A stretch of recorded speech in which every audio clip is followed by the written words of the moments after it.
नमस्कार। मैं विक्रांत राजलीवाल आप सभी का हार्दिक अभिनंदन करता हूँ।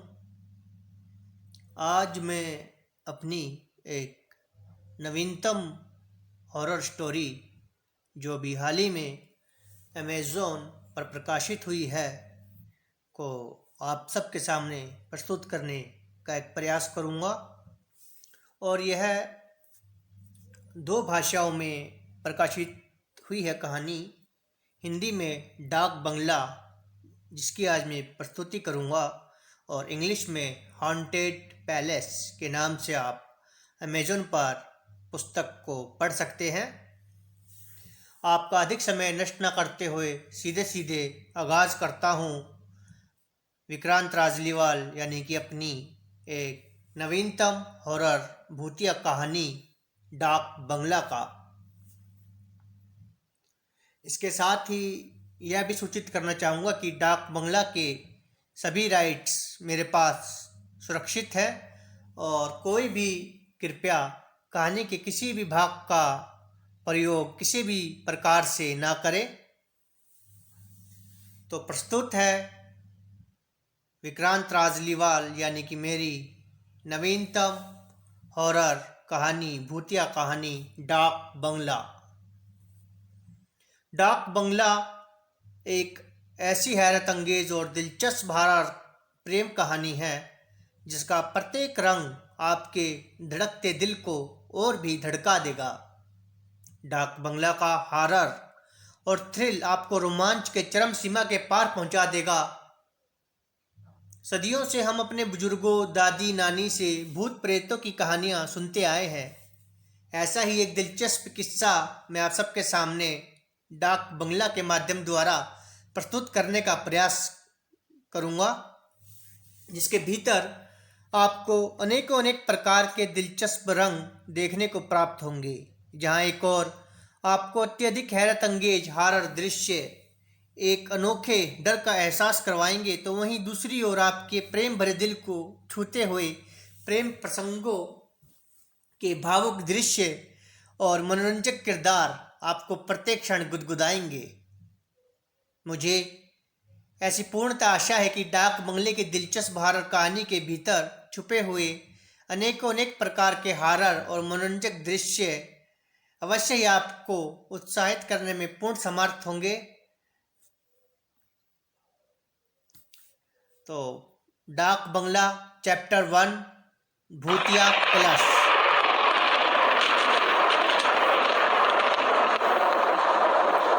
आज आसमान में काले बादल यूं मड़ाए थे कि रिहाना को कुछ समझ ही नहीं आ रहा था कि वह नील पदम से मिलने के लिए बागवाड़ी के तालाब पर जाए या ना जाए। अभी रिहाना यह सब सोच ही रही थी कि तभी उसको एक एसएमएस आता है कि नील पदम की तबीयत खराब हो गई है और वह आज रिहाना से मिलने के लिए बागवाड़ी के तालाब पर नहीं आ पाएगा। यह एसएमएस पढ़ते ही रिहाना के होश से उड़ गए और वह एक क्षण भी गवाए बिना अपने घर से बाहर निकलकर टैक्सी को रोकते हुए रिहाना कुछ हड़बड़ाहट पूर्वक टैक्सी टैक्सी टैक्सी का चालक अत्यंत ही नम्रतापूर्वक जी मैम साहब। रिहाना तेजी से टैक्सी में के भीतर बैठते हुए अल्टर रोड चलो।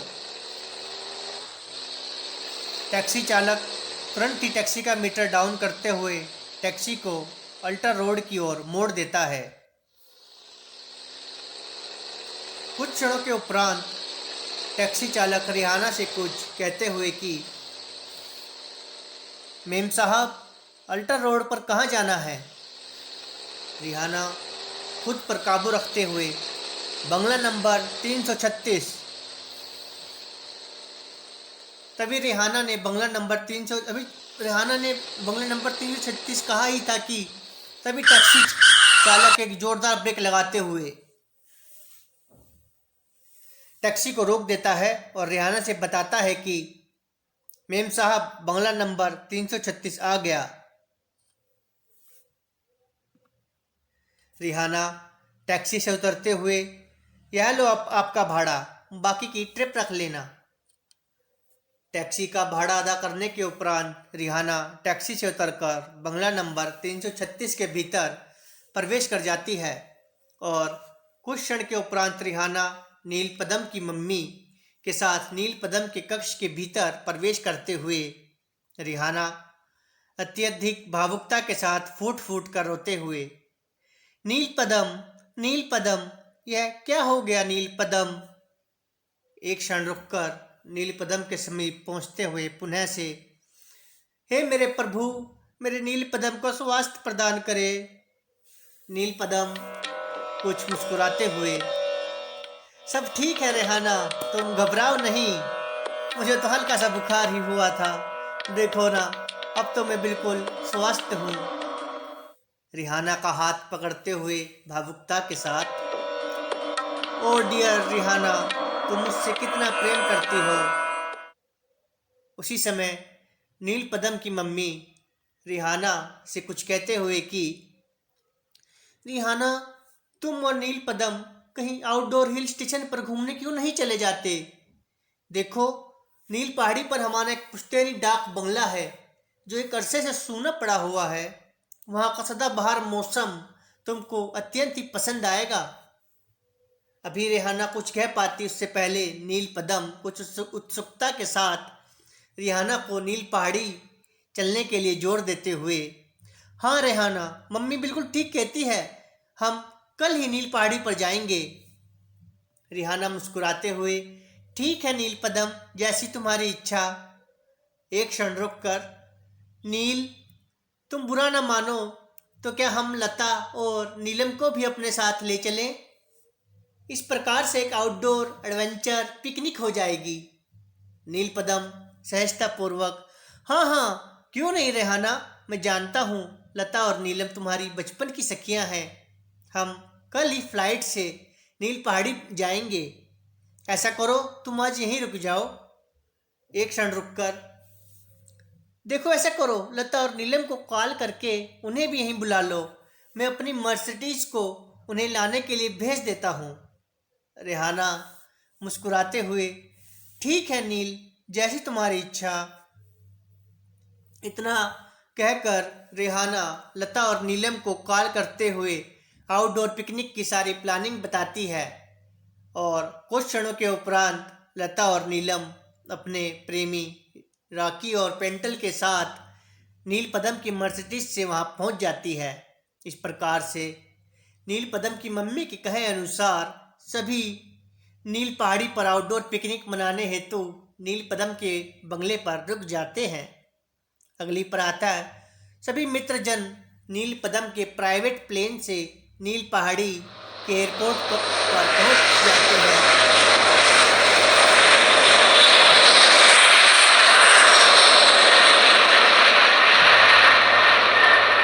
जहां मोहन भाई एंड सन्स की एक ब्रांड न्यू लग्जरी कार उनकी प्रतीक्षा कर रही थी, जिसको देखकर नीलम अत्यधिक उत्सुकता के साथ कुछ कहती हुई, यह तो ब्रांड न्यू BMW है।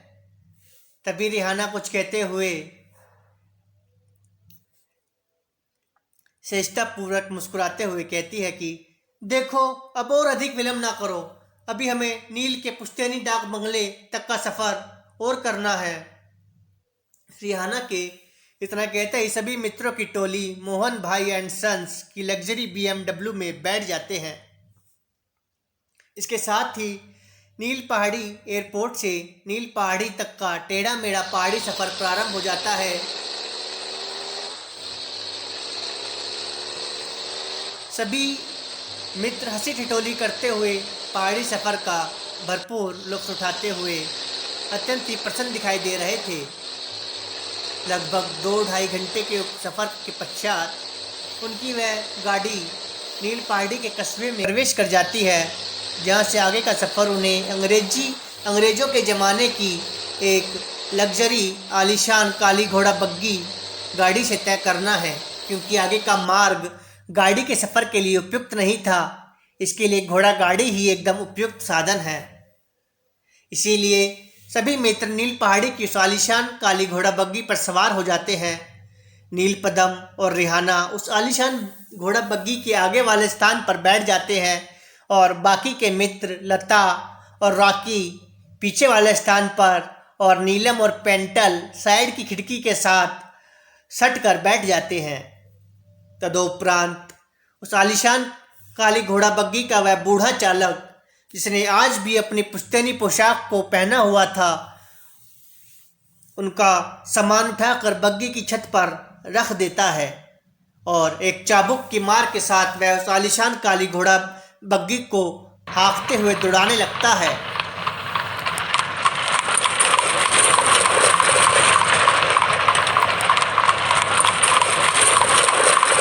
रेहाना बग्गी के दौड़ने से लगने वाले झटकों से बचते हुए अपने प्रेमी नील पदम के मजबूत कंधों पर अपना सर रख देती है और वह बूढ़ा बग्गी चालक उस आलीशान काली घोड़ा बग्गी को उसी प्रकार से हाँकते हुए दौड़ाए चला जाता है और देखते ही देखते आसमान पर रात के तारे टिमटिमाने लगे।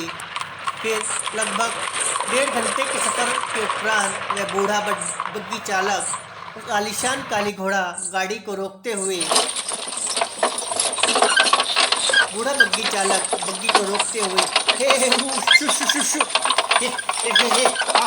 शाबाश एक गंभीर स्वर के साथ, बाबूजी डाक बंगला आ गया। इतना कहते हुए बग्गी का बंद दरवाजा खोल देता है, जिसके साथ ही सभी मित्र एक एक करके बग्गी से नीचे उतर जाते हैं। तभी शाही डाक बंगले का लंबा चौड़ा बूढ़ा दरबान दौड़कर बग्गी के समीप पहुंचते हुए, बूढ़ा दरबान, नमस्कार साहब, आप आ गए? नील पदम शाही अंदाज से, हाँ दरबान काका, क्या तुमको पहले ही ज्ञात था कि हम यहाँ आने वाले हैं? बूढ़ा दरबान मुस्कुराते हुए, बड़ी मेम साहब का फोन आया था कि आप आने वाले हैं। इतना कहते हुए वह बूढ़ा दरबान एकदम से खामोश हो जाता है और शाही डाक बंगले के अन्य नौकरों भैरव और काली, जो एक लंबे चौड़े युवा थे, को आवाज लगाकर बुलाते हुए उनसे कहता है कि बूढ़ा दरबान रोब के साथ, भैरव और काली, देखो छोटे सरकार और उनके मित्रों का सामान डाक बंगले के भीतर ले चलो। भैरव और काली एक साथ अत्यधिक विनम्रता पूर्वक, जी काका।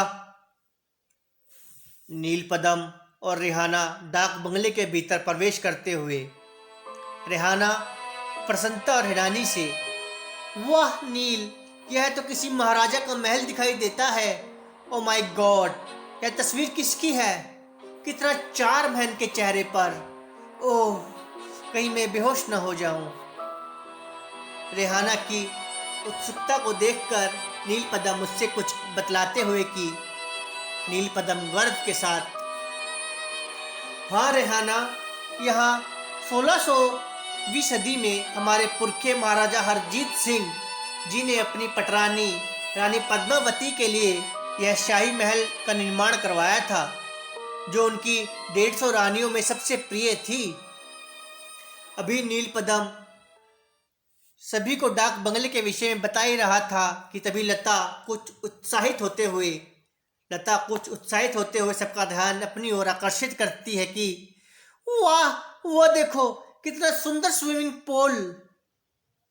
लता का ऐसा उत्साह देखते हुए तब नील पदम उसको बतलाता है कि यह हमारा पुश्तैनी सरोवर है।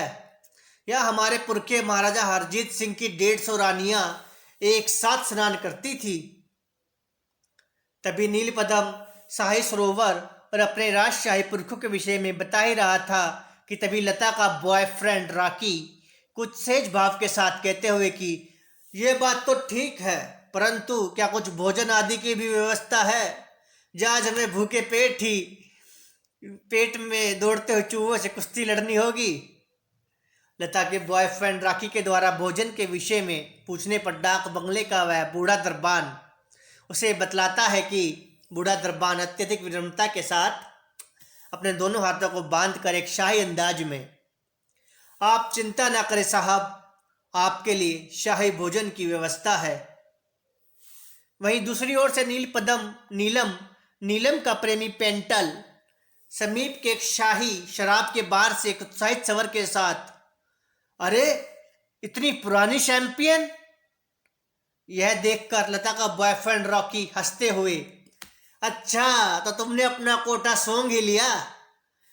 तभी डाक बंगले का शाही बावर्ची हैक्सन महाराज वहां पहुंचकर मुस्कुराते हुए अत्यधिक विनम्रता से, साहब आपके भोजन हेतु शाही दस्तरखान तैयार है। दूसरी ओर से नीलम का प्रेमी पेंटल समीप के शाही शराब के बार से कि अबे तो हमने अपना कोटा सूंघा ही है, जरा दो दो घूंट मार लें, फिर शाही भोजन का भी लुत्फ उठाएंगे।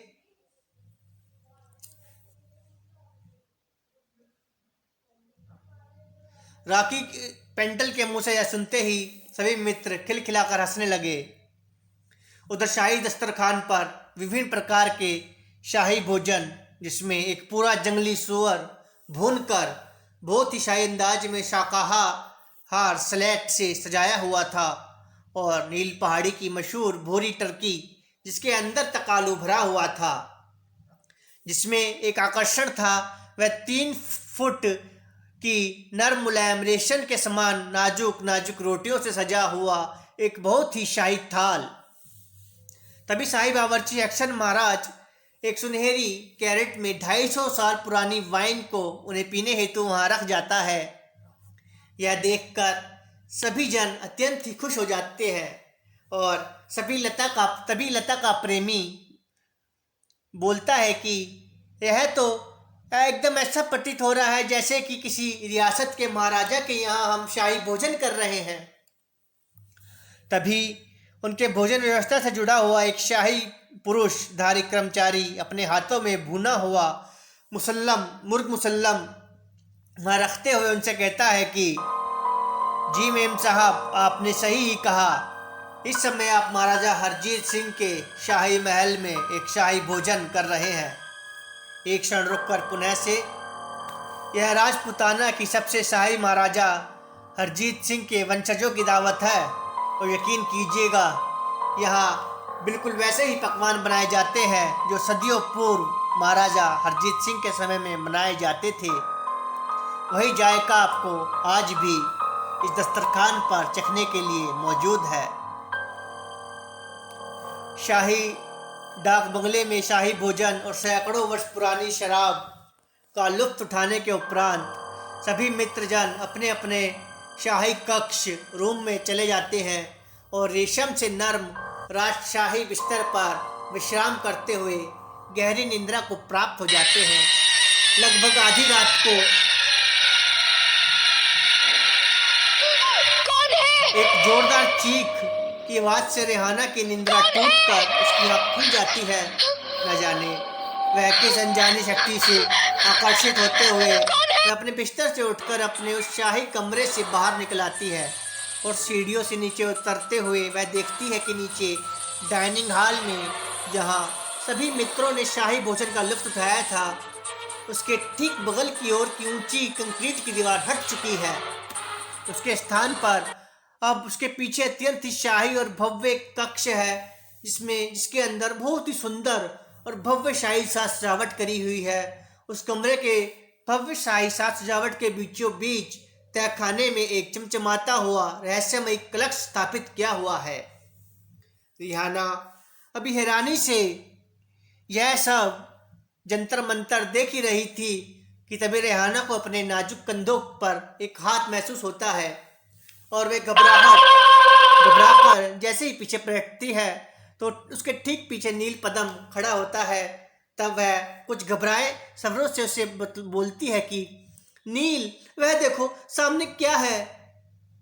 परंतु नील पदम जैसे ही वहां देखता है तो कुछ भी नहीं होता। वहां वही प्राचीन संगमरमर से बनी हुई अत्यधिक मजबूत दीवार होती है। उस प्राचीन संगमरमर की दीवार को देखकर नील पदम रेहाना से कहता है कि मुझे तो वहां कुछ भी दिखाई नहीं दे रहा।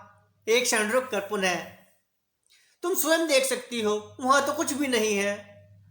नील पदम के ऐसा कहने पर रेहाना कुछ अजीब सी बेचैनी और हड़बड़ाते हुए कहती है कि नील, ईश्वर की कसम, मेरा रब साक्षी है कि कुछ समय पूर्व वहां से यह ऊंची दीवार, कंक्रीट की दीवार, अपने आप गायब हो गई थी। उसके स्थान पर अब वहां एक भव्य आलीशान कक्ष था और उसके बीचों बीच एक तहखाना में एक अजीबोगरीब रहस्यमय कलश स्थापित किया गया हुआ है।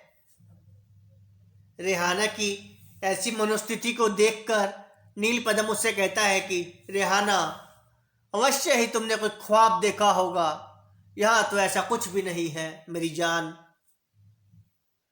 तदोपरांत नील पदम अत्यंत ही प्रेम से रेहाना को सहानुभूति देते हुए उसको उसके कमरे में छोड़ आता है, इस बात से अनजान कि डाक बंगले का वह बूढ़ा दरबान दूर से खड़ा हुआ यह सब देख रहा था। अगली प्रातः किसी कमसिन सुंदरी के मदमस्त हुस्न के समान ही महकती हुई उदय हुई थी और डाक बंगले का वही बूढ़ा दरबान नील पदम से कुछ बतलाते हुए, छोटे सरकार, कल रात्रि को जब मेम साहब उठी थी ना, तब मैं वही था और यह कोई जादू कह लीजिए या चमत्कार कह लीजिए या उस महाप्रभु महाकाली की असीम लीला कि मेम साहब ने जो कुछ भी कहा वह बिल्कुल सत्य है। यह हकीकत है कि उस दीवार के पीछे आपके पूर्वजों का राजशाही कक्ष है, जिसके बीचों बीच तहखाने में एक भूतिया कलश को स्थापित किया गया है।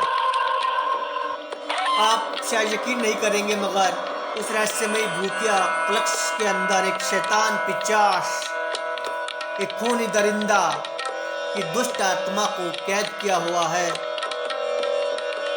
यह बात उस समय की है जब यहाँ आपके पूर्वज महाराज हरजीत सिंह का एक छत्र राज हुआ करता था और वह एक अत्यंत ही शाही शख्सियत के बहुत ही वीर बहादुर महाराज थे।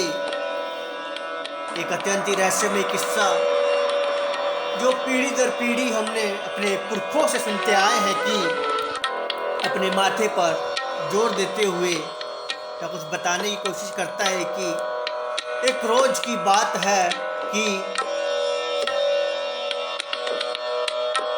यह था डाक बंगला की प्रथम वीडियो।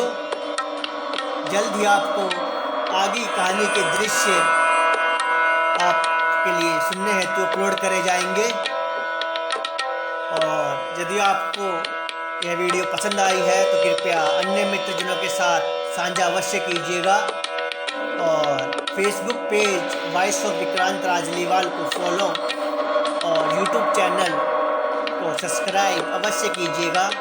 इसके साथ ही यदि आप कोई कविता, शायरी, शेर, नज़म, गज़ल, किस्से, कहानियाँ सुनना चाहते हैं तो आप विक्रांत राजलीवाल मेरे से सीधा संपर्क कीजिए व्हाट्सएप के जरिए।